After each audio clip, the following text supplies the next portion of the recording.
yung mga transport Commuter groups. talaga, Tsaka oo. transport Oo, groups. pwede. Kasi di ba dito nagkakaroon ng problema. Minsan nadidiscriminate pa yung mga pasahero. No? Totoo Pagka yan. medyo malapad ka, mataba ka.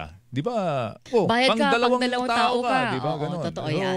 Tapos meron ding Joe, pag kayo naman ang driver, sabihin na naghahabol ka ng kita. So pasakay ka ng pasakay, di ba?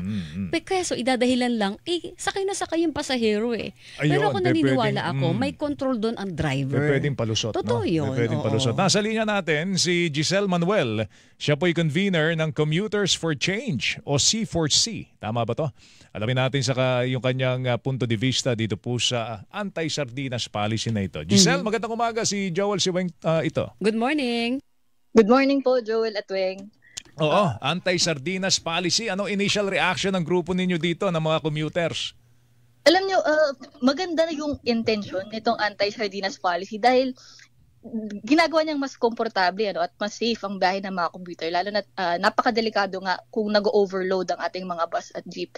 Pero sa tingin po namin, masasabi natin na ito ay isang band-aid solution or pansamantalang solusyon lang dahil Bakit? hindi niya tina-target ang rason kung bakit nga ba nag-overload ang mga bus at mga jeep.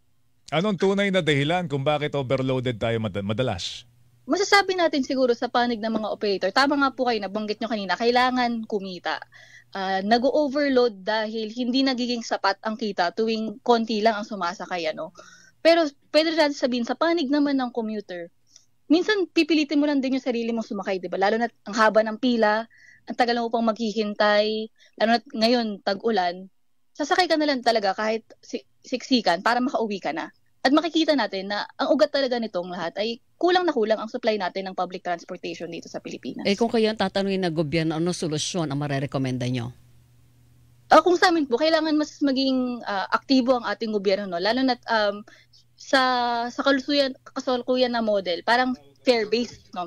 Nakasalalay tayo sa fares o sa mga pasahero para kumita. Pero kung mas magiging aktibo po ang ating gobyerno, magiging maganda na sila mismo magbigay ng subsidies para hindi na kailangan mag-overload yung ating mga operator at yung mga driver. Kung magbibigay ng subsidies ang ating gobyerno, kung ito man ay galing sa DOTR or galing sa ating mga LGU, mas kakayanin nilang maging efficient yung ating transport system.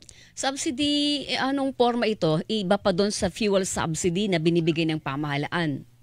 Opo, pwede po siguro sa forma ng service contracting. Nagawa na po ito ng DOTR nung pandemic, kung naalala nyo po na sa kada biyahe ng ating mga jeep at ng mga bus ay may katumbas itong sahod mula sa gobyerno. Kumbaga may guaranteed silang kita at the end of the day or sa kung kinsenas man ang singilan. Hindi yung maghahabol ka pa ng quota mo o boundary mo. Opo, kasi yun nga po, sa paghahabol ng quota, pilit nilang sinisiksik ang mga computer dito sa mga jeep, dito sa mga bus. At the end of the day, parang lahat tayo talo, di ba? Okay.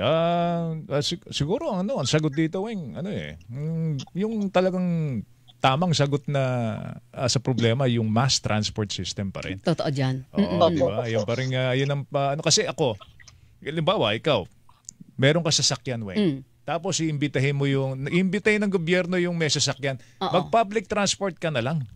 Saan ako sasakay? Di ba? Saan ako sasakay? Paano ako sasakay? Mag-aamoy bayabas ako pagdating ko na ng opisina, di ba? Gagamitin ko na yung sasakyan ko. Kaya lang pagka ginamit ko yung sasakyan ko, traffic naman dahil nakadagdag ako sa sasakyan sa kalsada. So talagang mass transport system pa rin ang sagot dito.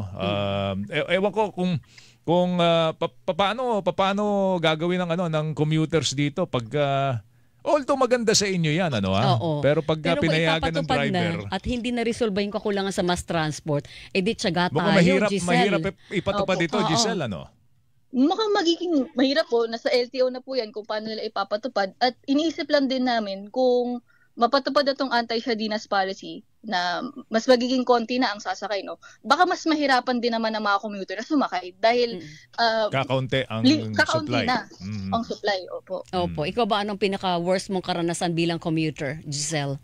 Ako po, parang hindi ko na mabilang yung mga pero parang araw-araw na buhay na Pag tag-ulan, maghihintay ka, na parang binabaha na yung kusang ka naghihintay. Ilang minuto ka nang nakatayo doon sa di ba? Wala ka pa rin masakyan. Wala ka pa rin makasakyan. Naranasan mo na bang sumabit sa jeep? Ako po, opo. Oo.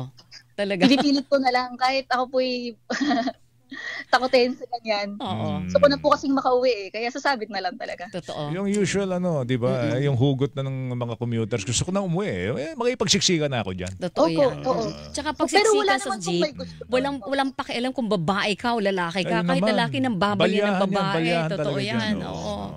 Giselle, Makapwesto salamat sa lang. oras ha. Thank you ha. Good morning, Giselle. Good morning po. Maraming salamat po. Thank you. Si Giselle Manuel, convener, Commuters for Change, C4C, Anti-Sardinas Policy. Gusto natin malaman ang Hilingan, walang pinopro